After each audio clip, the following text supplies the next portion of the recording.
दोस्तों, सुबह का 7 साढ़े 7 बज रहा होता है। संजू अपनी मम्मी को आवाज़ लगाती है, लेकिन कहीं भी उसकी मम्मी का कुछ भी अता पता नहीं रहता है। अब संजू अपने मम्मी के कमरे में जाती है। जैसे ही वो अपने मम्मी के कमरे में जाती है तो उसके होश हो जाते हैं। संजू ज़ोर ज़ोर से आवाज़ करने लगती है। पड़ोसी संजू की आवाज़ सुन कर के आते हैं। वो भी संजू की मम्मी को जगाने की कोशिश करते हैं, लेकिन संजू की मम्मी ना तो जवाब दे रही थी और ना ही कुछ बोल रही थी।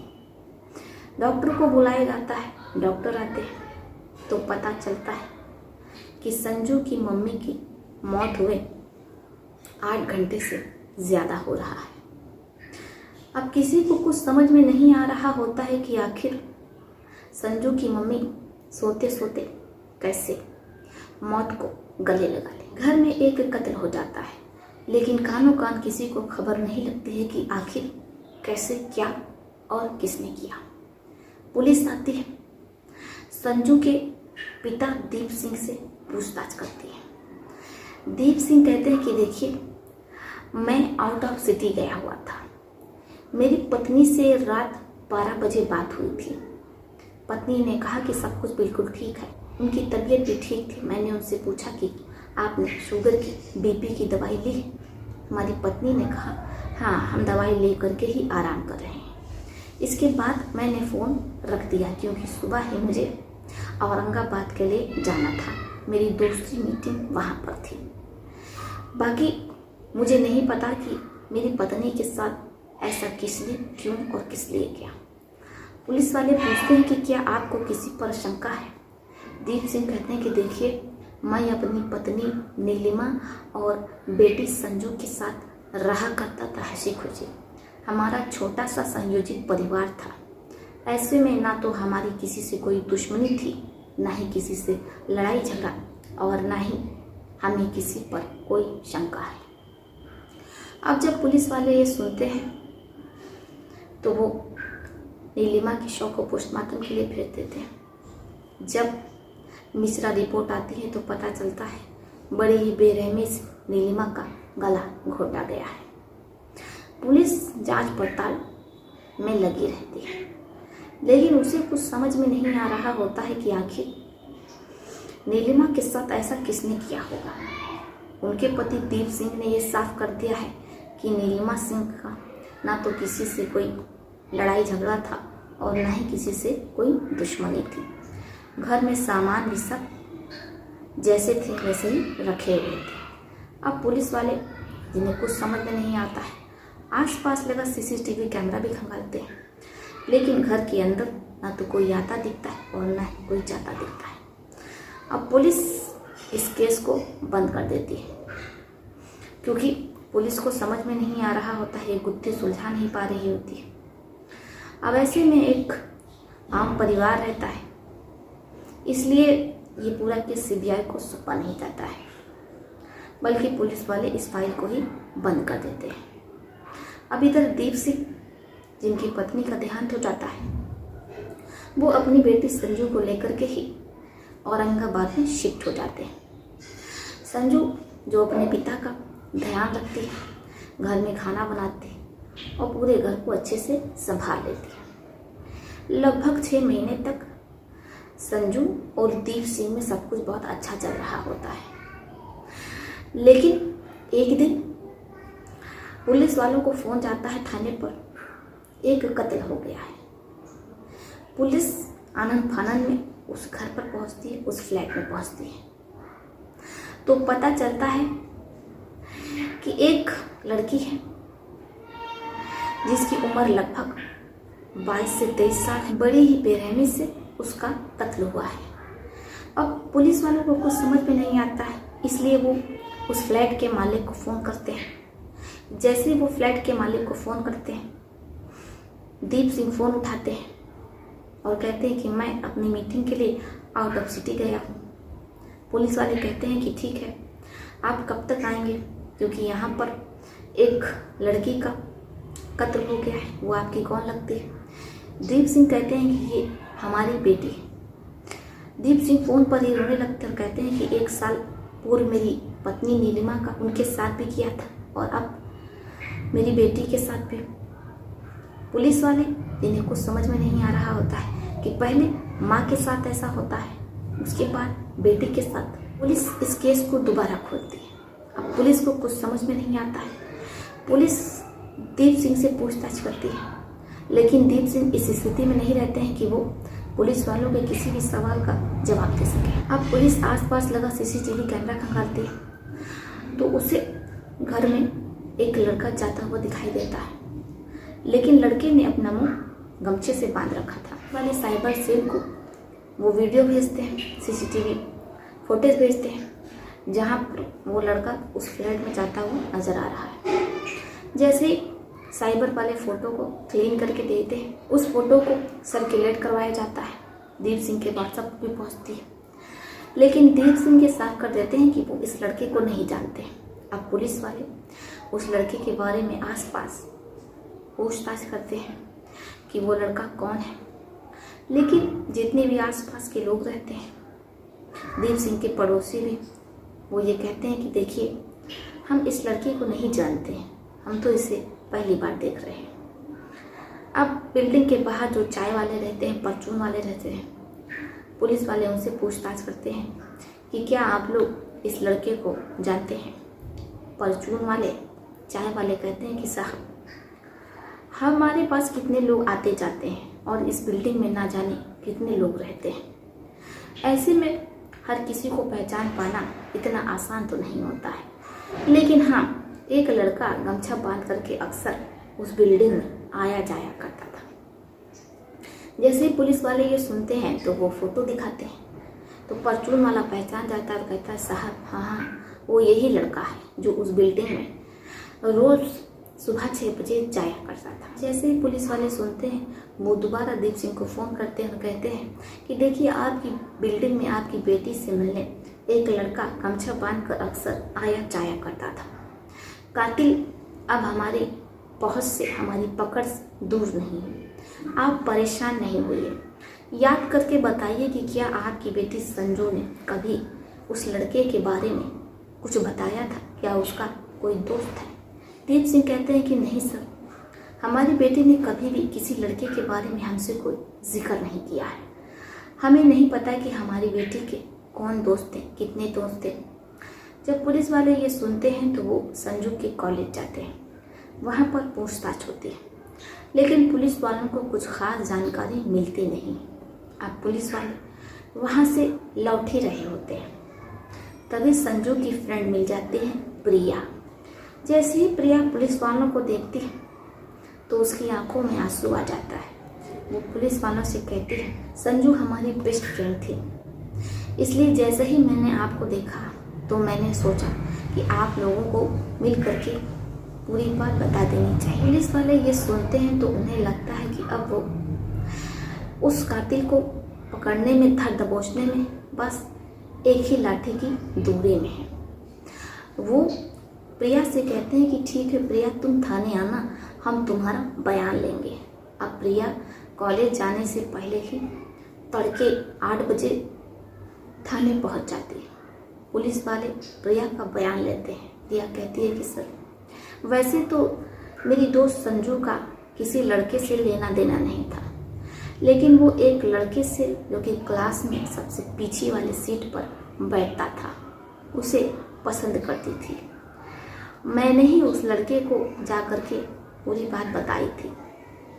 वो लड़का जिसका नाम राजू रहता है, राजू भी मेरी दोस्त संजू को पसंद करता था, लेकिन जैसे ही उसे ये बात पता चलती है तो वो मुझसे संजू का व्हाट्सएप नंबर ले लेता है। इसके बाद वो व्हाट्सएप पर ही उसे प्रपोज करता है, लेकिन संजू कहती है कि देखो राजू, हम तुम्हारा प्रपोजल तभी एक्सेप्ट करेंगे जब तुम हमें कॉलेज में प्रपोज करोगे, वो भी मेरी दोस्त प्रिया के सामने, क्योंकि प्रिया यकीन नहीं कर रही है कि मैं तुम्हारा क्रश हूँ और तुम मुझसे 1 साल से प्यार करते हो। राजू ये सुनता है तो कहता है कि देखो संजू, मैं तुम्हारे सामने भी ये नहीं बोल पाऊँगा क्योंकि मुझे शर्म आ रही है। तुम्हें तो पता है कि मेरा स्वभाव कैसा है, मैं शर्मीले टाइप का लड़का हूँ। अब जब संजू ये सुनती है तो कहती है कि नहीं, तुम्हें मेरी दोस्त प्रिया के सामने ही प्रपोज करना होगा, तभी मैं तुम्हारा प्रपोजल एक्सेप्ट करूँगी।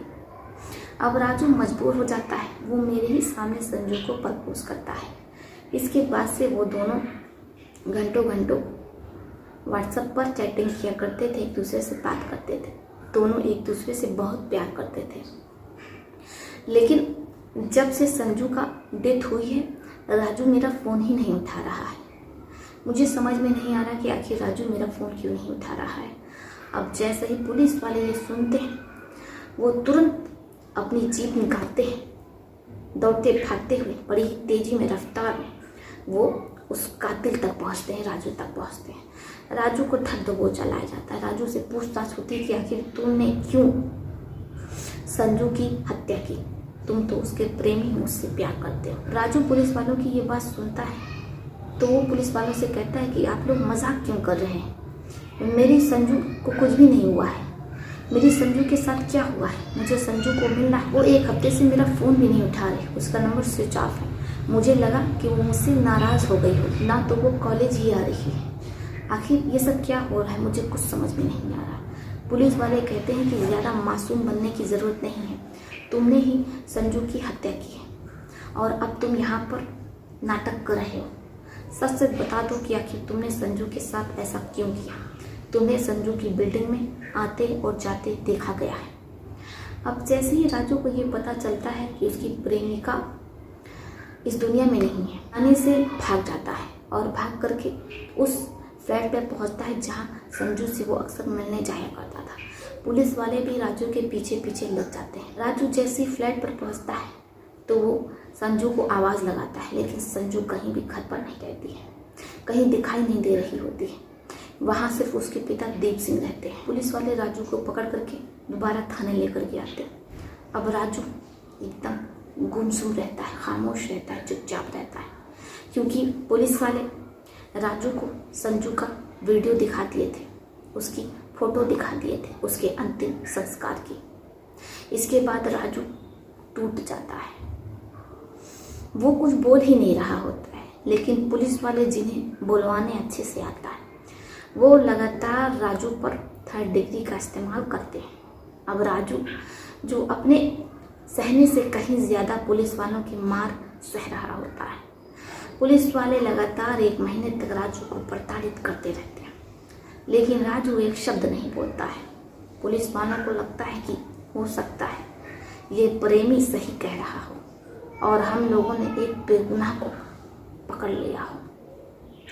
इसलिए अब पुलिस वाले दोबारा से उस बिल्डिंग के पास जाते हैं, आसपास लोगों से पूछताछ करते हैं तो पड़ोसी बताते हैं कि देखिए दीप सिंह ये सही आदमी है, इसे पीने की आदत, रोज पिता और बेटी में लड़ाई झगड़ा हुआ करता था कई कई घंटे तक।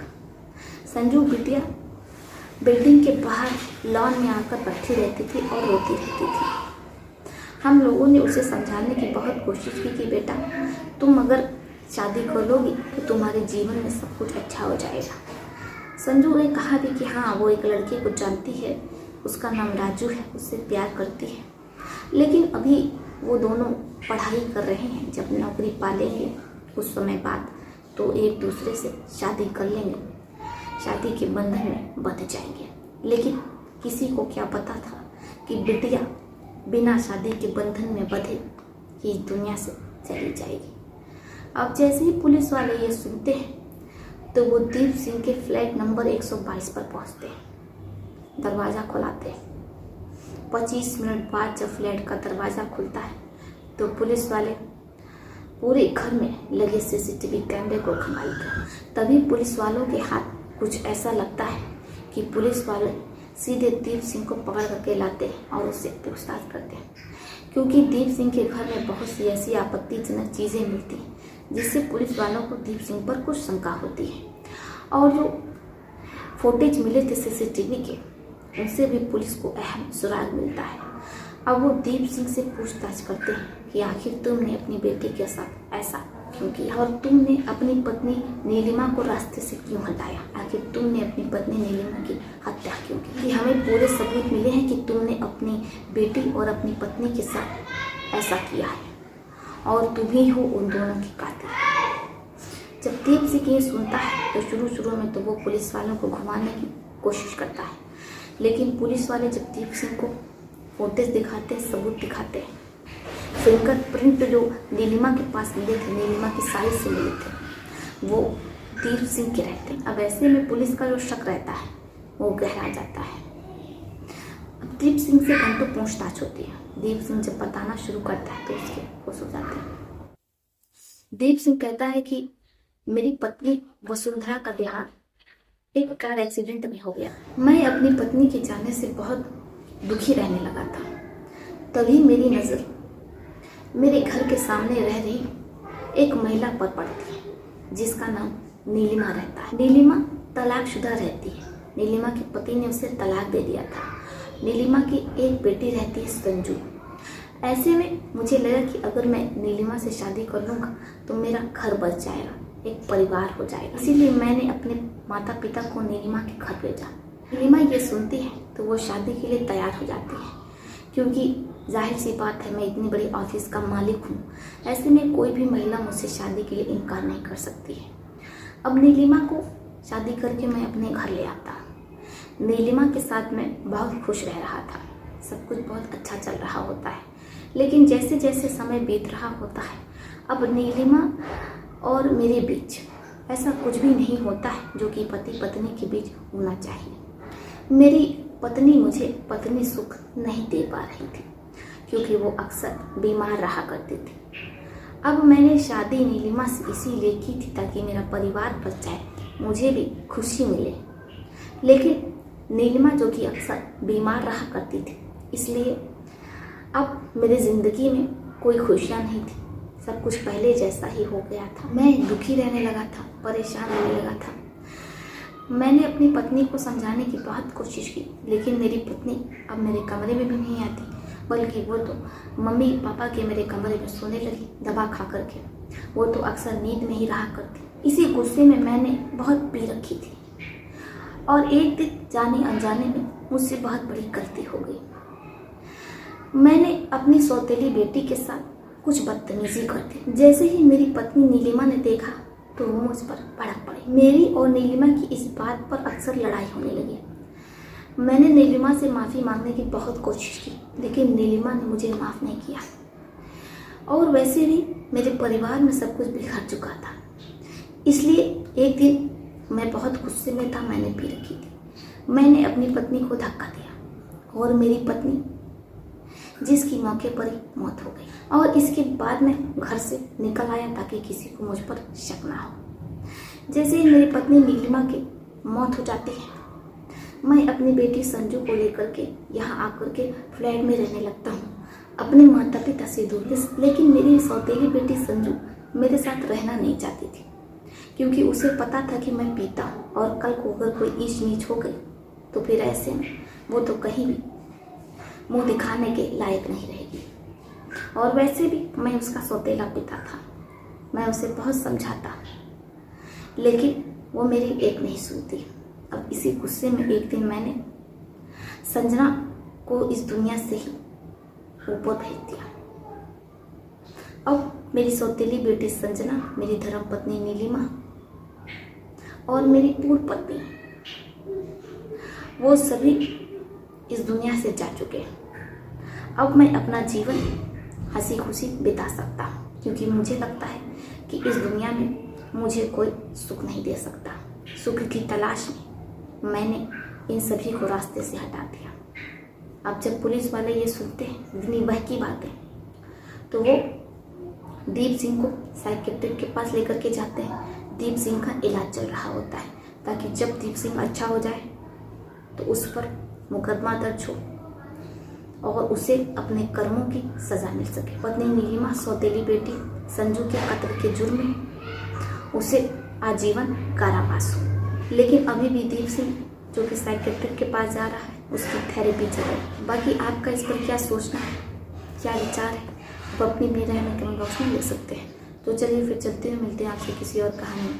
तब तक के लिए आप अपना अपने परिवार का ध्यान रखिए। आदाब, शतिका, नमस्कार। दोस्तों, औरंगाबाद का ये चर्चित घटना, जिससे कि पूरा औरंगाबाद दहल गया था, रिश्तों से विश्वास उठ गया था। चलिए फिर चलते मिलते हैं आपसे किसी और सच्ची घटना में। तब तक के लिए आप अपना अपने परिवार का ध्यान रखें। आदाब, शतिका, नमस्कार।